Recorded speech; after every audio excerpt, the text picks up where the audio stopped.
안녕하세요. 육아선배 스부장입니다. 아이 초등 입학 앞두고 있는 워킹맘들, 육아휴직 할지 말지 고민하고 계신가요? 초등 1학년은 학교가 정말 빨리 끝난다고 하는데 육아휴직 하는 게 답인 것인지 다른 방법이 없는지 고민하고 계실 것 같아요. 주변에 입학 통지서를 받은 회사 내 선후배 엄마들도 정말 저한테 많이 물어보았는데요. 저도 분명 똑같은 고민을 했습니다. 하지만 스부장은 아이가 태어났을 때 육아휴직을 다 쓰는 바람에 초등 입학 시기에 쓸 휴직이 남아있지 않았어요. 그렇다고 신랑에게 아이를 맡기 전이 영 못 믿어온 거죠. 그래서 저는 어떻게 했을까요? 회사를 그만뒀을까요?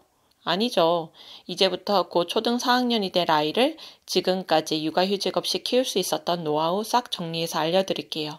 휴직 없이 입학을 준비하려면 중요하게 생각해야 되는 것이 두 가지가 있어요. 바로 아이의 학교, 학원 스케줄과 엄마의 휴가 일정인데요. 먼저 첫 번째, 아이 학교 스케줄은 어떻게 되는가입니다. 저희 아이는 1학년 동안 4시 반에 학교를 하도록 만들어 두었고, 그 이후 선생님이 픽업 가능한 학교 근처 학원을 연계하였어요. 그래서 제가 학원 끝나는 시간에 퇴근 후 픽업이 가능하도록 만들어 두었습니다. 어떤 분들은 일본 교실에서 지내는 시간이 길면 그 시간이 아이가 노는 대로 주로 쓰이기도 해서 교육적으로 차라리 학원이 낫다 생각하시고 바로 학교 후 연계하시는 분들도 많은데요. 일단 저는 아이가 학교에 적응을 잘 하는 것이 1순위였고 2학년까지는 학교가 더 안전하다고 생각해서 학교에서 최대한 시간을 보내고 학교할 수 있도록 환경을 만들어 두었어요. 그럼 이제 학교 안에서의 아이 스케줄을 자세히 설명드려 볼게요. 먼저 아이 학교 정규 수업 시간에 대해 알고 계시는 게 편한데요. 저희 아이는 서울에서 학교를 다니고 있고 서울 시내 학교 1, 2학년은 4교시 2번, 5교시 3번을 하게 돼요.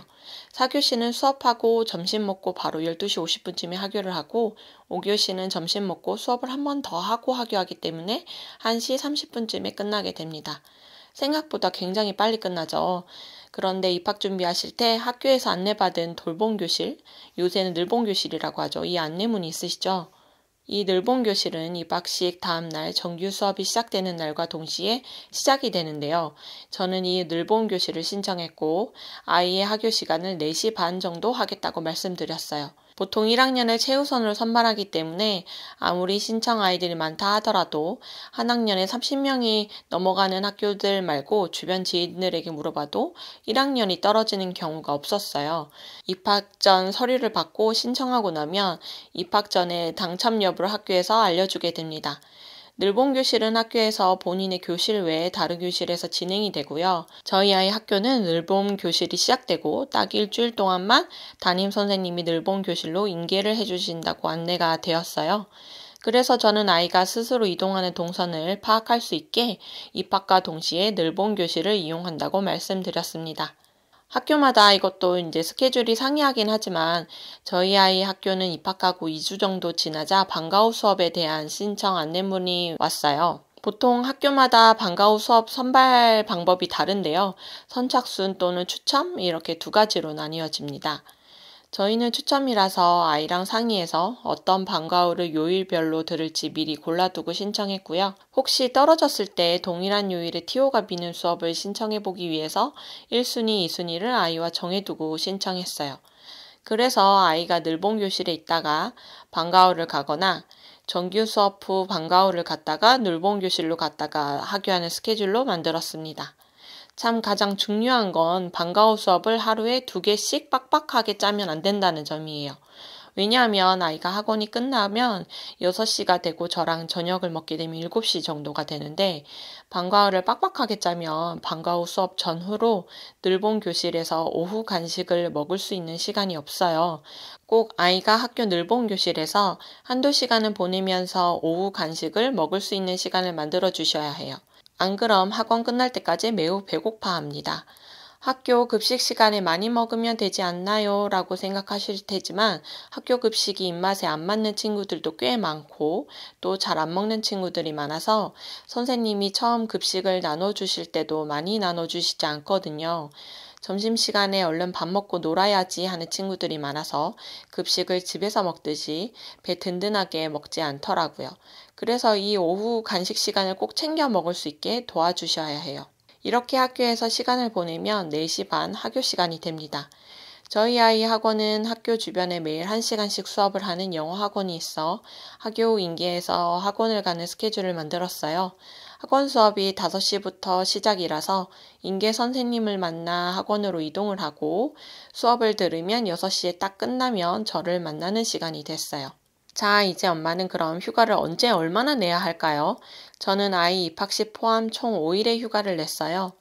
앞에서 제가 아이 입학식 이후 바로 늘봉교실로 보냈다고 말씀드렸잖아요. 늘봉교실을 보낸 이유는 본인의 반 교실에서 늘봉교실로의 이동 동선을 스스로 파악하기 위함이라고 말씀드렸었죠. 그래서 그 목적이 채워진 후 바로 1시 반쯤 하교하는 일주일을 보냈습니다. 왜냐하면 처음 학교 입학이라는 큰일을 겪고 있는 아이가 집에서 숨 돌릴 수 있는 시간을 보내기 위함이었어요.